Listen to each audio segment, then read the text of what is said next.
اب simultaneous contrast آ رہی ہے. آپ نے اہل ایمان کا سن لیا, اب ذرا ان کا سنیں جو اللہ تعالیٰ کے غضب کے مقام دوزخ میں جانے والے ہیں. وَلِعَوْذُ بِاللَّهِ تَعَالَى اللَّهُمَّ أَجِرْنَا مِنَ النَّارِ آمین.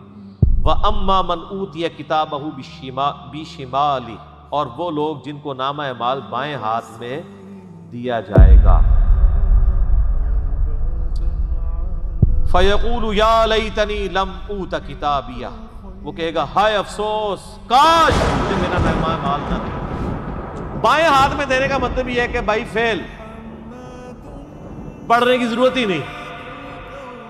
اور دوسری جگہ قرآن پاک میں اور احادیث میں آتا ہے کہ وہ بائیں ہاتھ میں نامہ اعمال پیچھے سے دیا جائے گا. اسے پیچھے سے اس لیے دیا جائے گا کہ جب اس کو نامہ اعمال دیا جائے گا نا بائیں ہاتھ کی طرف, تو اب لینے سے انکار کر دے گا, کیونکہ اس کو پتا بھی میرے بائیں ہاتھ میں دے رہے ہیں تو پاکستان میں تو کام چل سکتا ہے نا, لیکن آخرت میں تو نہیں چلتا. تو وہ پیچھے سے بھی اسے جب ہاتھ پیچھے کرے گا فرشتے پیچھے سے پکڑا دیں گے اسے. بولے اعوذ باللہ تعالی. تو کہے گا افسوس, کاش مجھے میرا نامہ اعمال دیا ہی نہ جاتا. وَلَمْ أَدْرِ مَا حِسَابِيَهْ, اور میں نے کبھی سیریس ہی نہیں لیا تھا کہ میرا حساب بھی ہونا ہے. یا لیتہا کانت القاضیہ, اے کاش موت میرا قصہ تمام کر دیتی.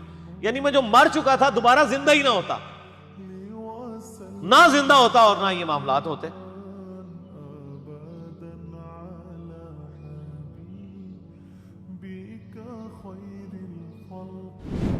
ما اغنا عنی مالیہ, آج میرے مال نے مجھے کچھ کام نہیں دیا.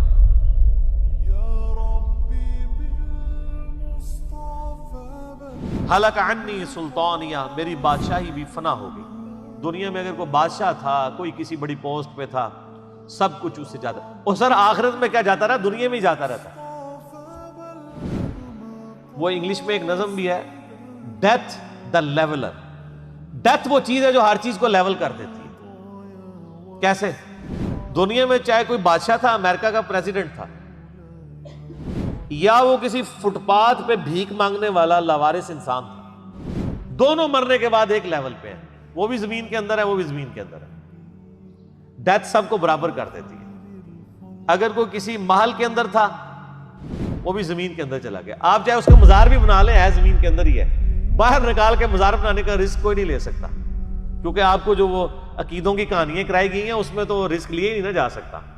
اسی لیے میں اکثر کہتا ہوں نا, اکثر لوگ کہتے ہیں مجھے ہمارے بزرگوں کی لاشیں سلامت نکلتی ہیں, تو میں بڑی معصومانہ خواہش رکھتا ہوں کہ لاش تو دفنانے کے بعد سلامت نکلنی ہے نا, تو آپ دفنانے سے پہلے 1 مہینے کے لیے وہ لاش باہر رکھ دیں اور مجھے بتائیں آپ کہ وہ سلامت رہتی ہے اور بدبو نہیں چھوڑتی.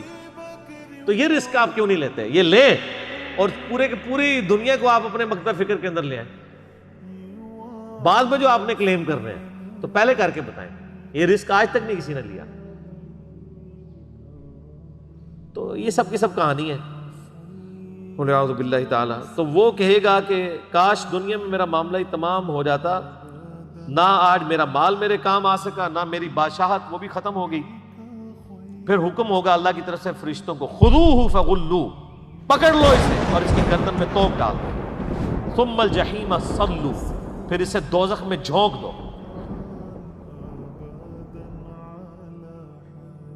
ثم فی سلسلۃ ذرعها 70 ذراعا فاسلکوہ, پھر 70 گز لمبی زنجیر میں اسے جکڑ دو.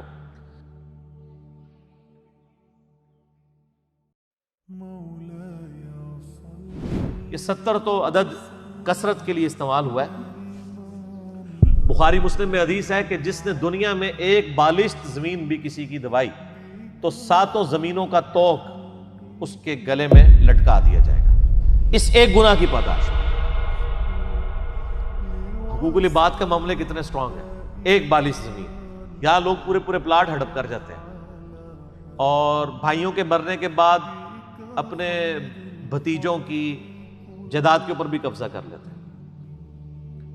تو اللہ تعالیٰ ہمارا ہے کہ ایک لمبی زنجیر سے اسے جکڑا جائے گا.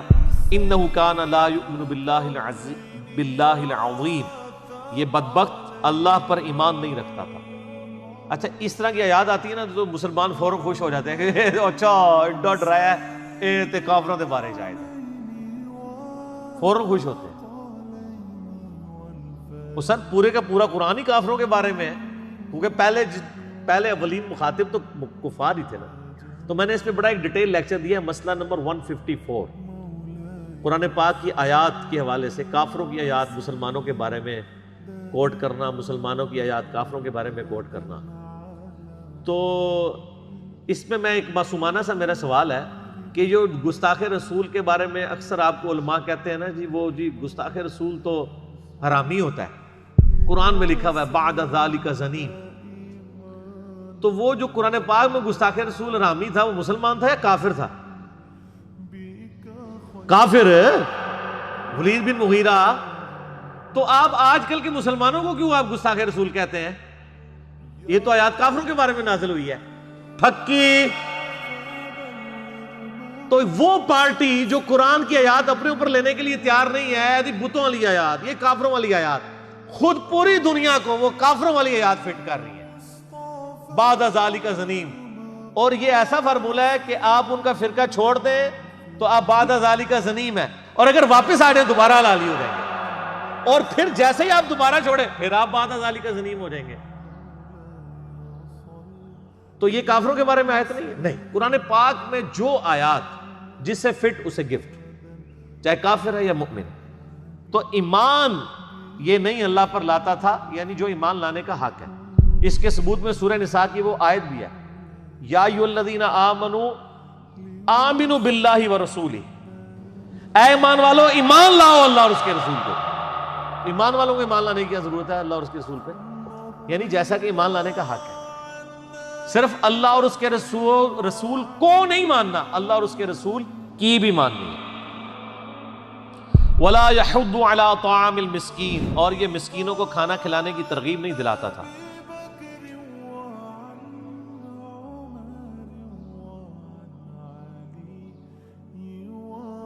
فَلَيْسَ لَهُ الْيَوْمَ هَاهُنَا حَمِيمٌ, بس آج اس کا کوئی یہاں پہ دوست نہیں ہوگا.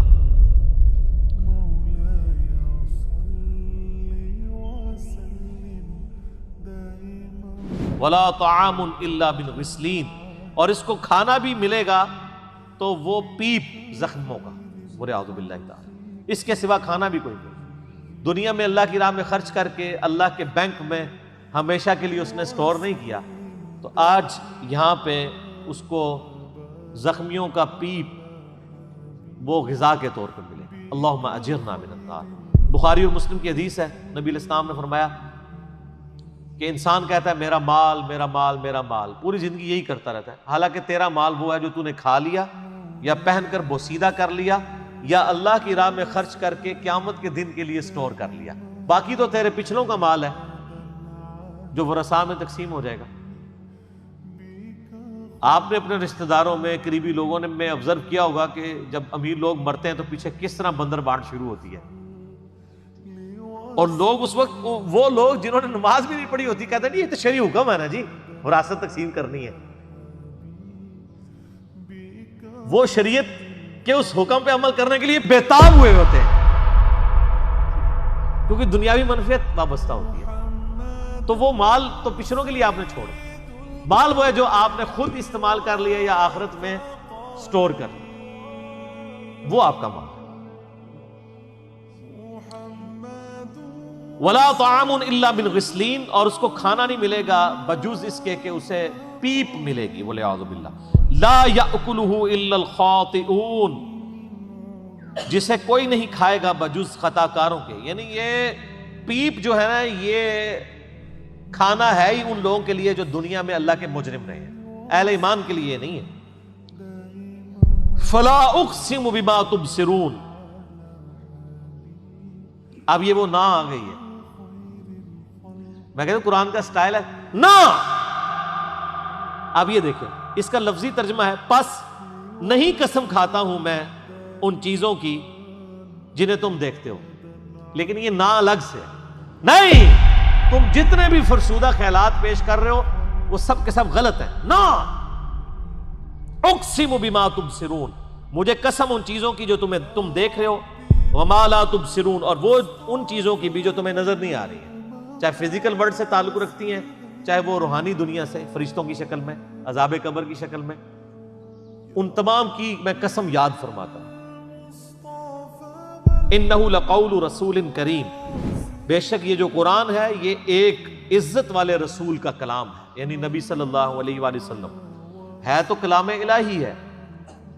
آگے چل کے آ جائے گا کہ جبرائیل علیہ السلام کا کلام ہے، کیونکہ اللہ کا کلام جبرائیل علیہ السلام کے پاس آیا، جبرائیل علیہ السلام سے نبی علیہ السلام تک پہنچا تو وہ جبرائیل کا بھی کلام بنا۔ الٹیمیٹلی جو تم سن رہے ہو ہمارے نبی سے وہ ایک عزت والے رسول کا کلام ہے۔ وما ہوا بقول شاعر، یہ شاعر کا کلام نہیں ہے، اور شاعر کا تو مزاج ہی کچھ اور ہوتا ہے، یہ کلام بھی شاعرانہ نہیں ہے اور نبی علیہ السلام کا کریکٹر بھی شاعرانہ نہیں ہے۔ قلیلا ما تؤمنون، لیکن بہت کم لوگ ہی ہیں جو اس بات پہ ایمان لاتے ہیں۔ ولا بقول کاہن، یہ کسی کاہن جادوگر کا بھی کلام نہیں ہے۔ قلیلا ما تذکرون، لیکن بہت ہی کم لوگ نصیحت حاصل کرتے ہیں۔ تنزیل من رب العالمین، بلکہ یہ تو نازل ہوا ہے رب العالمین کی طرف سے۔